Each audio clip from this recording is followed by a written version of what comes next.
स्वरूप की प्राप्ति करे और प्राप्ति करने के बाद में वह निश्चित रूप से वृंदावन की तरफ दौड़ लगाता है, व्रज की तरफ दौड़ लगाता है। इस वृंदावन में कोई साधन उपलब्ध नहीं हो रहा, फिर भी लोग पेड़ों के नीचे लेटे हुए हैं, वर्षों से लेटे हुए हैं। उनसे जाकर के बोलो, प्रभु आप यहाँ लेटे हुए पहले आप कहाँ थे, कैसे, तो वर्णन करते हैं। और वर्णन करते हुए उनसे बोलते हैं कि मैं तो ये था। अब आप ऐसी अवस्था में क्यों रह रहे हो कि बस ये मत पूछो, जितना आनंद मुझे अब प्राप्त हो रहा है उतना आनंद मुझे तब प्राप्त ही नहीं हुआ। मैं कैसी भी अवस्था में रह लूंगा लेकिन वृंदावन छोड़ के नहीं जाऊंगा।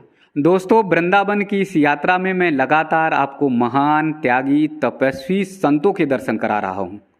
आप सबका स्नेह और प्यार मिल रहा है, प्रेम मिल रहा है। ये जो भी काम मैं कर रहा हूँ, मैं तो कहता हूँ, लेकिन बिना ठाकुर जी के, राधा रानी की कृपा से, आशीर्वाद से ये संभव ही नहीं है।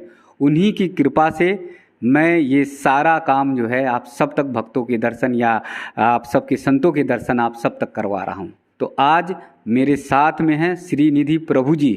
प्रभु जी से पूछेंगे कि वृंदावन में कैसे आएँ, कैसे रहें और किन किन बातों का ध्यान में रखें, क्योंकि देश और विदेश से तमाम लोग श्रद्धालु आते हैं, इन बातों का ध्यान नहीं रख पाते। तो किन किन बातों का ध्यान रखें वो प्रभु जी से सीधे बातचीत कराएंगे। प्रभु जी राधे राधे।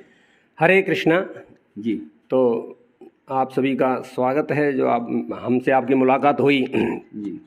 वस्तुतः बात ये होती है कि व्यक्ति जो होता है ना, वह व्यक्ति मूल रूप से अपने से प्रेम करता है जी। और वह प्रेम अपने से करता है क्योंकि वो वास्तव में वह स्वयं भगवान का अंश है जी। भगवान का अंश होने के कारण तो मूल रूप से आत्मा से प्रेम करता है। और आत्मा से प्रेम करने के बाद में अगर जब वो व्यक्ति संसार में माया में होता है ना, तो वह आत्मा की विस्मृति हो जाने के कारण वह क्या करता है, वह प्रेम जो करना था अपनी आत्मा से करना था, परमात्मा से करना था, भगवान से करना था, श्याम सुंदर से करना था, वह माया एक विस्मृति का पर्दा डाल करके वही वस्तु वही प्रेम कराना चालू कर देती है, वस्तुओं से, संसार से, माया से, है ना, कराती है। तो वह व्यक्ति तड़पता रहता है, संसार में माया के लिए तड़पता रहता है, वस्तुओं की प्राप्ति के लिए तड़पता रहता है, इंद्रियों के भोग के लिए तड़पता रहता है। लेकिन जब उसे वास्तविकता का पता चलता है, अपनी आत्मा का पता चलता है, परमात्मा का पता चलता है, तब तो वही वस्तुओं को छोड़ता हुआ वह क्या करता है, अपनी आत्मा की तरफ मुड़ता है।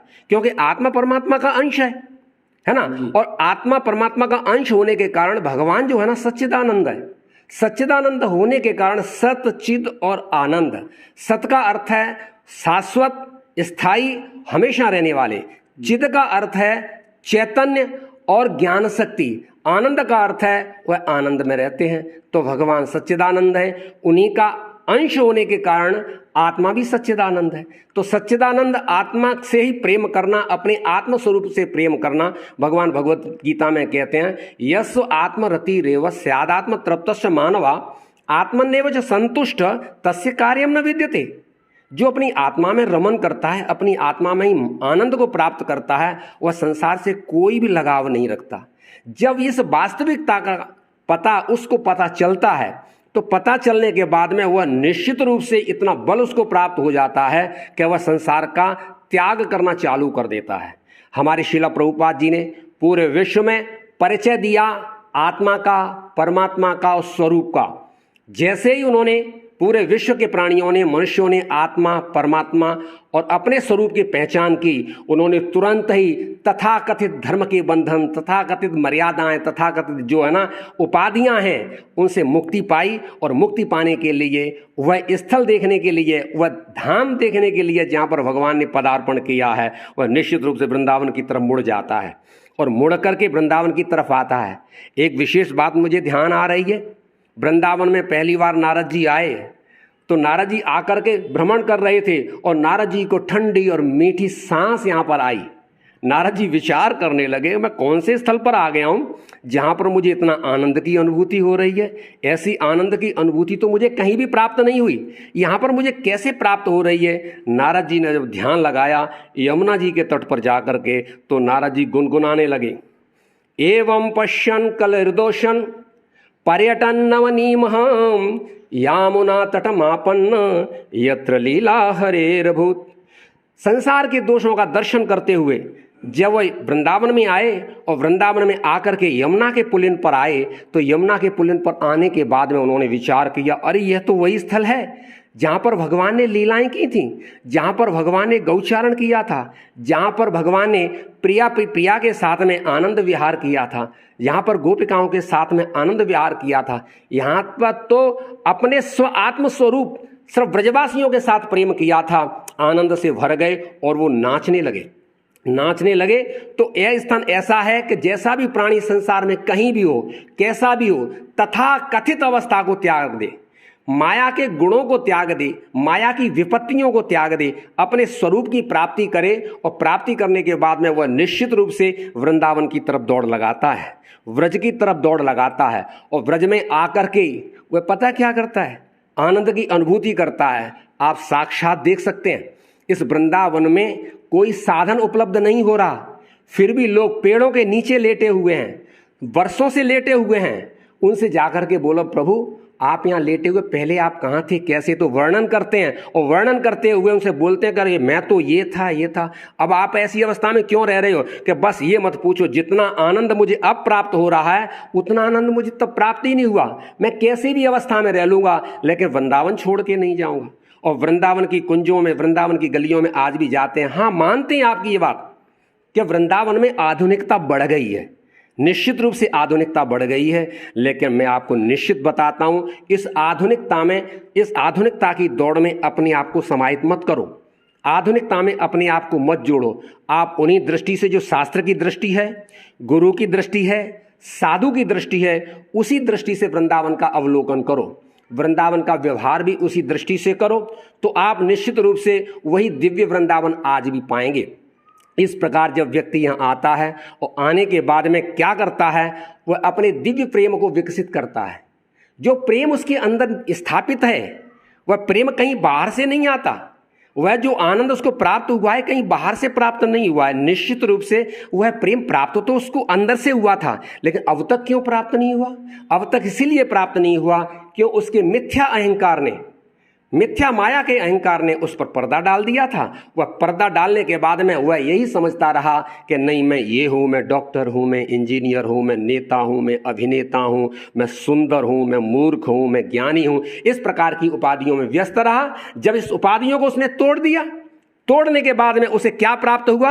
आत्मस्वरूप भगवान प्राप्त हुए। और आत्मस्वरूप भगवान की प्राप्ति होने के बाद में इतना आनंद को प्राप्त हुआ, क्योंकि जीव का स्वरूप ही है आनंद, सच्चिदानंद स्वरूप है, तो अपने स्वरूप को प्राप्त हुआ।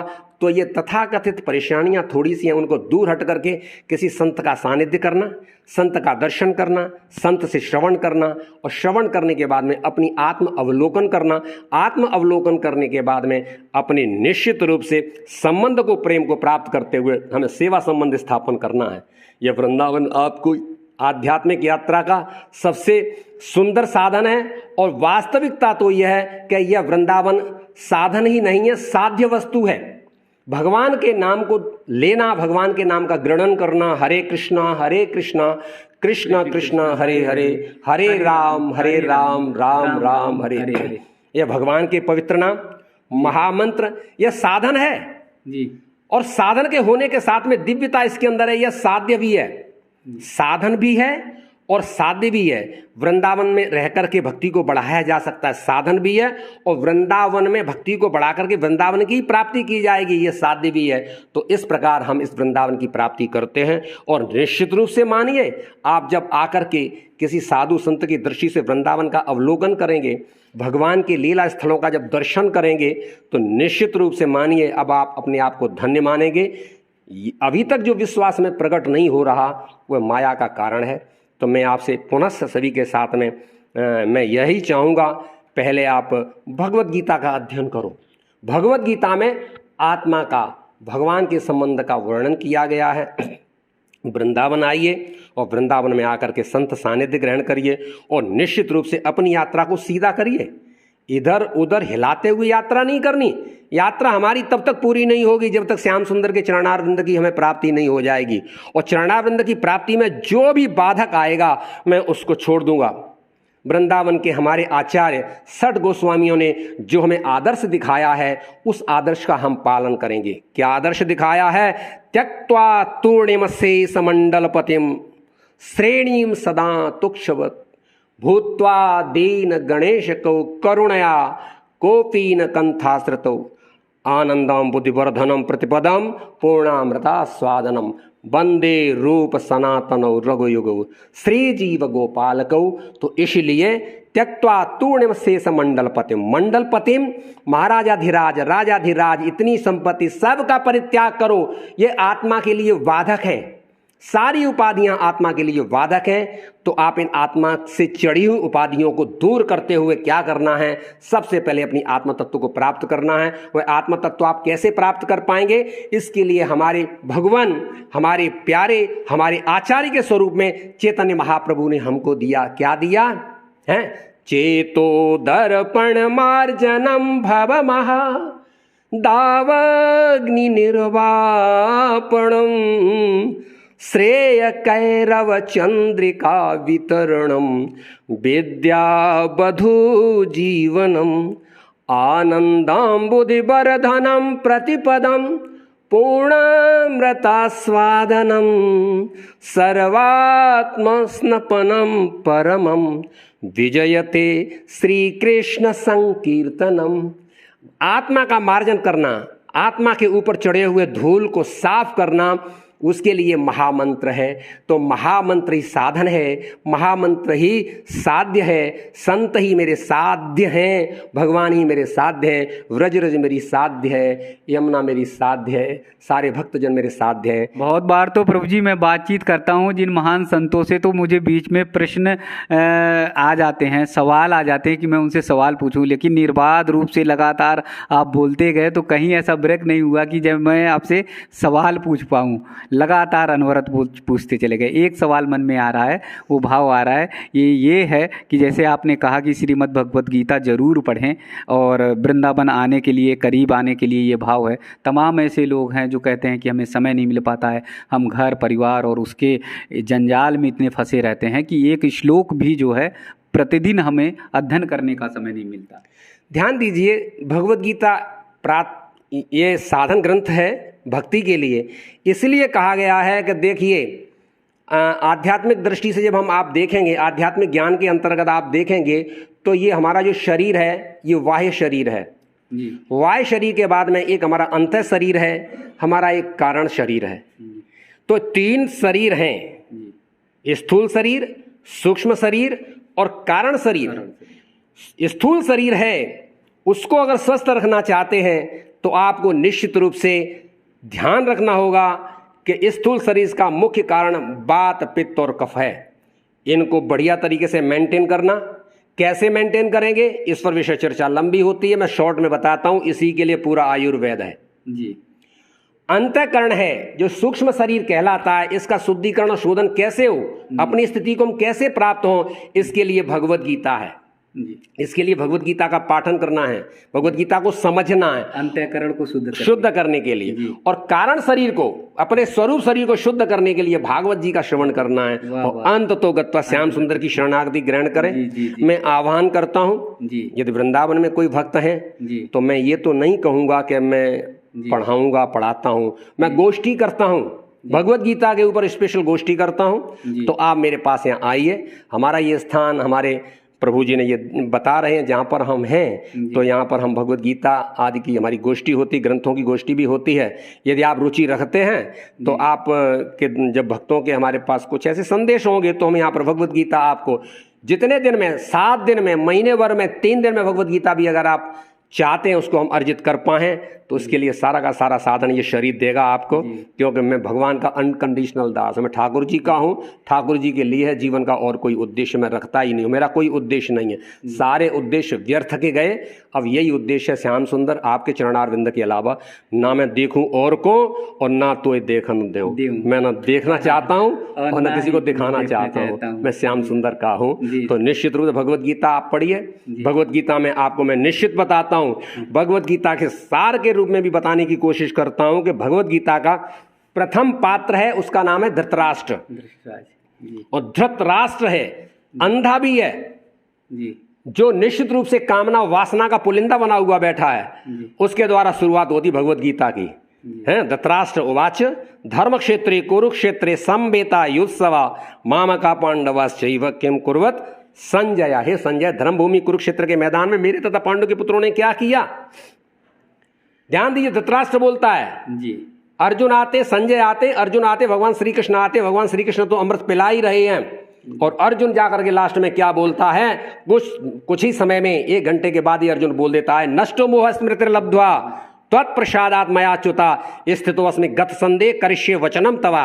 हे श्याम सुंदर, आप जो कुछ कह रहे हैं मैं वही करूंगा। मेरा कोई सारा भ्रम दूर हो गया और मेरा संदेह था, मेरा भ्रम था, मेरा मोह था जो मुझको रोके हुए रखा था, उसको दूर करके मैं वही करूंगा जो आप कह रहे हैं।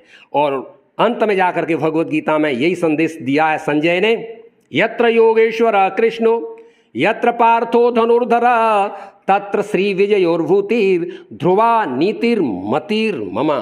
मेरी ध्रुवा नीतिर मति, यही नीति, यही मेरा मत है कि यत्र योगेश्वर कृष्णो यत्र पार्थो धनुर्धर हैं। तो भगवान जहां पर हैं, जहां पर अर्जुन है, जयस्तु पांडुपुत्राणाम येषां पक्षे जनार्दनम, जिनके पक्ष में भगवान श्री कृष्ण हैं, जिनके हृदय में भगवान श्री कृष्ण हैं, जो भगवान श्री कृष्ण की सेवा में लगे हुए हैं, उनकी कभी भी पराजय नहीं होती है। वो निरंतर आगे हुए बढ़ते जाते हैं और निरंतर वो आत्माओं का कल्याण करते हैं।